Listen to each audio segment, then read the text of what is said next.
2022? इसका मतलब मैं 2022 में आ गया हूँ। वैसे यकीन मुझे भी नहीं आ रहा 2022 आ गया है, लेकिन एक मिनट, ये डेट 6 जून आज।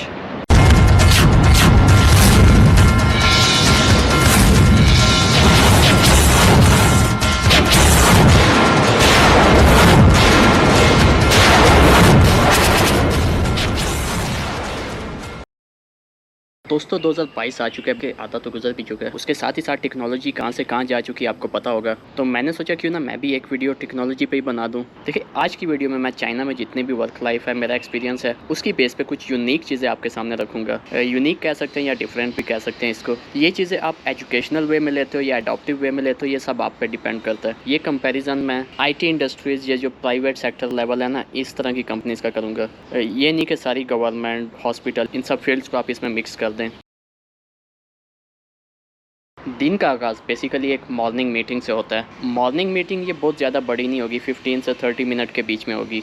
ये जो मॉर्निंग मीटिंग है बेसिकली इसमें आपने सिर्फ इतना बताना होता है कि कल आपने क्या किया और आज आप क्या करेंगे। बहुत डिटेल में नहीं जाना, आपने ब्रीफली सा बता देना कल मैंने ये किया था और आज मैं ये करूँगा। और उसके अलावा कुछ बेसिक इंपॉर्टेंट टास्क होते हैं, उनका शेड्यूल बना होता है कि इस डेट तक ये कंप्लीट हो जाएगा।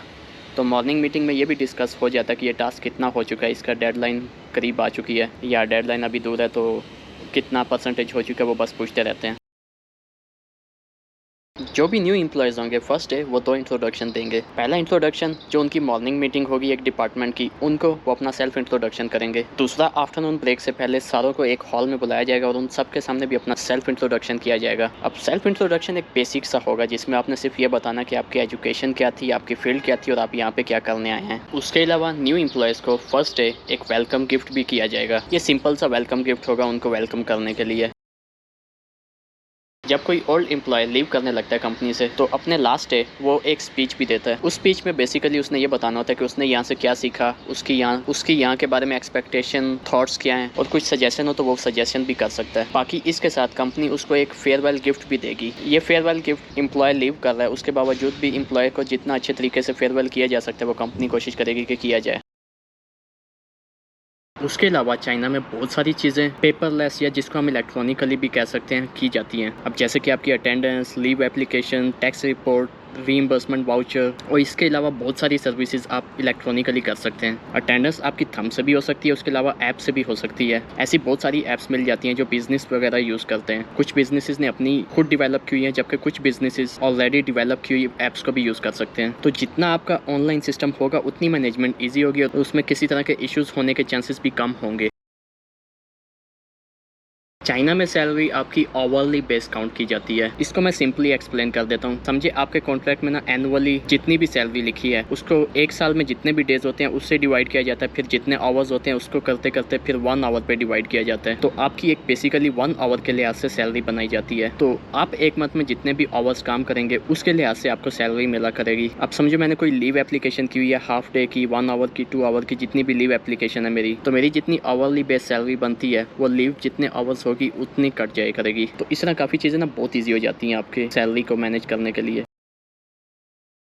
चाइना में एक और टर्म भी है 2 टाइम्स 3 टाइम्स, इसके नाम से फेमस है। अब इसको मैं थोड़ा इजी करके बताता हूँ ताकि आपको ना काफ़ी क्लियर हो जाए। ये काफ़ी इंपॉर्टेंट चीज़ है और मे बी जो फॉरनर्स यहाँ पे काम करते हैं या लोकल नहीं उनको शायद ये चीज़ पता ना हो। तो पहले बात कर लेते हैं 2 टाइम्स की। अब जैसे वीकेंड हमारा ऑफ होता है, लेकिन अगर कंपनी आपको वीकेंड पे भी जॉब करने के लिए बुला ले या कोई ऐसा काम आ जाए कि आपको वीकेंड पे जॉब करनी पड़ जाए, तो वीकेंड में आप एक चीज़ मैंने पहले बताई थी, आपकी सैलरी आवरली बेस होती है। तो आपको पर आवर का जितना मिलता है उसका 2 टाइम्स मिलेगा आपको। मतलब अगर आपको वीकेंड पे कुछ भी करना पड़ गया तो आपको आपकी सैलरी का 2 टाइम्स मिला करेगा। या और भी इजीली बता दूं तो आपको समझो 1 आवर का 100 PKR मिलता है। अगर आपको वीकेंड पे काम करना पड़ा तो आपको 1 आवर का 200 PKR मिला करेगा। तो इसको कहा जाता है 2 टाइम। अब इसी तरह बात करते हैं 3 टाइम्स क्या होता है। अब हर कंट्री में ना नेशनल हॉलीडेज होती हैं, जैसे पाकिस्तान में ईद की हॉलीडेज होती हैं, चाइना में भी अपनी नेशनल हॉलीडेज होती हैं। अगर कंपनी आपको नेशनल हॉलीडेज में जॉब करने को कह दे या किसी वजह से आपको नेशनल हॉलीडेज में जॉब करनी पड़ जाए तो आपको आपकी सैलरी का 3 टाइम्स मिला करेगा। इसमें ना बहुत सारी इंटरनेशनल कंपनीज ये करती हैं क्योंकि चाइना में जो हॉलीडेज होती हैं वो उनकी कंट्रीज में वर्किंग डे हो सकता है, तो उनको फिर भी यहाँ पे स्टाफ चाहिए होता है जो जॉब करे उस दिन। तो कुछ स्टाफ मजबूरी में करता है जॉब, जबकि कुछ स्टाफ इसलिए भी जॉब करते हैं कि इस दिन ना उनको ज़्यादा extra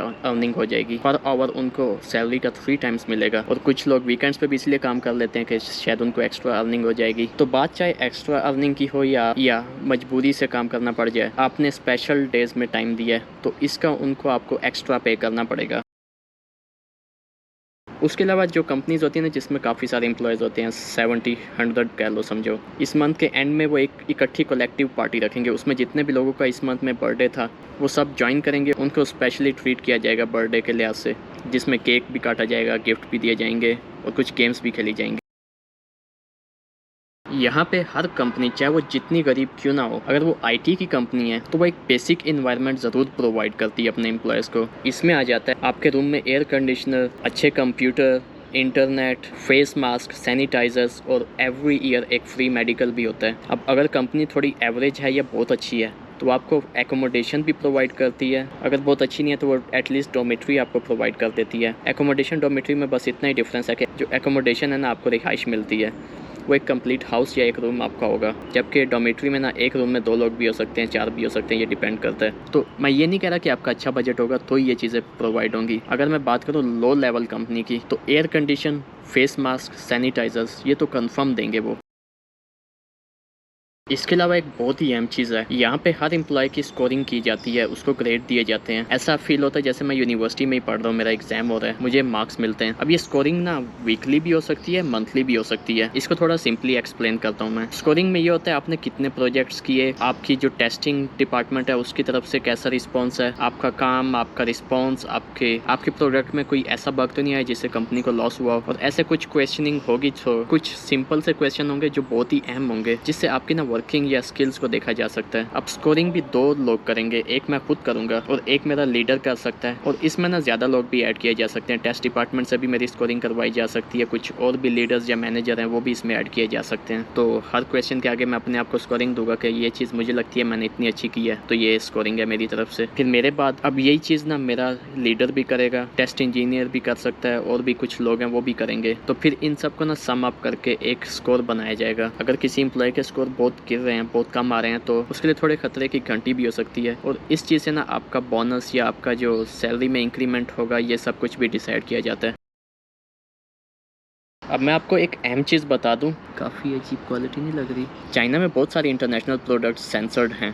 Facebook, YouTube, Instagram, WhatsApp, Google। Almost सभी इंटरनेशनल वेस्टर्न जितनी भी प्रोडक्ट्स हैं वो बैन हैं। चाइना में हर कंपनी की एक पहचान होती है, उसकी अपनी एक प्रोडक्ट होती है, कोई ना कोई यूनिक चीज़ होती है जिसकी वजह से वो जानी जाती है। वो ऐसा नहीं करते कि अपनी प्रोडक्ट्स को गूगल प्ले स्टोर या एप्पल प्ले स्टोर की आईडी खरीद के उसमें डालेंगे और उसमें एड्स वगैरह डाल देंगे और उससे अर्निंग करेंगे। नहीं, हर कंपनी की अपनी एक प्रोडक्ट होगी, वो उस प्रोडक्ट पे ही काम करेंगे। उसके अलावा और भी बहुत सारी प्रोडक्ट्स हो सकती हैं कंपनी की, पर एक कम से कम प्रोडक्ट होगी जो उसकी अपनी होगी। अब यहाँ पे एडसेंस, गूगल ये सब कुछ तो है ही नहीं, तो उनका बेसिक एम एड्स वगैरह इस चीज़ से अर्निंग का होगा ही नहीं। वो लोग भी एड्स यूज़ करते हैं, चाइनीज़ एड्स की सर्विसेज भी हैं कुछ, पर वो ना होने के बराबर है। उसको अपना बेसिक अर्निंग सोर्स नहीं बना सकते। अब यहाँ कंपनी की मेन कोशिश या मेन फोकस यही होता है कि वो अपनी प्रोडक्ट का प्रीमियम जो होता है ना वर्जन, वो ज़्यादा से ज़्यादा लोगों को सेल करे। अब प्रीमियम क्या हुआ, आपकी प्रोडक्ट में कुछ फ्री टूल्स होते हैं या ट्रायल वर्जन होती है, लोगों को अगर वो पसंद आती है तो ही वो खरीदते हैं। हर कंपनी कुछ ना कुछ ऐसा बनाएगी कि लोगों को पसंद आए और वो इसे प्रीमियम वर्जन में ख़रीदें, इसे यूज़ करें। तो इसके लिए वो एटलीस्ट इस लेवल तक बनाते हैं कि वो रियल लाइफ में चलाई जा सकती हो, किसी न किसी चीज़ की प्रॉब्लम सॉल्विंग हो, किसी ना किसी चीज़ का इशू सॉल्यूशन हो उसका। तो वो इस चीज़ को बेस नहीं लेकर चलते कि वो अपनी प्रोडक्ट्स में एड्स लगाएंगे और उससे कुछ अर्निंग होगी। बाकी थर्सडे मील की बात की जाए तो ये भी एक्चुअली में ना एम्प्लॉयज़ को थोड़ा रिफ़्रेशमेंट फील कराने के लिए किया जाता है। थर्सडे मील ये है कि थर्सडे को जैसे कोई स्पेशल हो गया, कोई कॉफ़ी हो गई, मिल्क टी हो गई, कोई फूड भी हो सकती है, कोई भी स्पेशल ना खाने या पीने से रिलेटेड चीज़ आपको दी जाएगी। बल्कि प्रॉपर एक मेन्यू सेंड किया जाएगा, आपको कौन सी चीज़ पसंद है आप इसमें सेलेक्ट करो और आफ्टरनून तक आपके पास आ जाएगी। ये थोड़ा वेदर पे भी डिपेंड करता है। अब जैसे सर्दियाँ चल रही हो तो वो हॉट मिल्क टी हो सकती है, और अगर गर्मियाँ चल रही हो तो वो यहाँ पे शनफल थोड़ा फेमस है। उसके अलावा कोई कोल्ड रिलेटेड चीज़ें भी हो सकती हैं। तो इस तरह थोड़ा एम्प्लॉयज़ की टेक केयर करने के लिए, रिफ़्रेशमेंट के लिए उन्होंने ये सिस्टम भी रखा हुआ है। आज की वीडियो में बस इतना ही। आपसे फिर मिलेंगे एक नई वीडियो में नए टॉपिक के साथ। तब तक के लिए मुझे इजाज़त दीजिए। अल्लाह हाफिज़।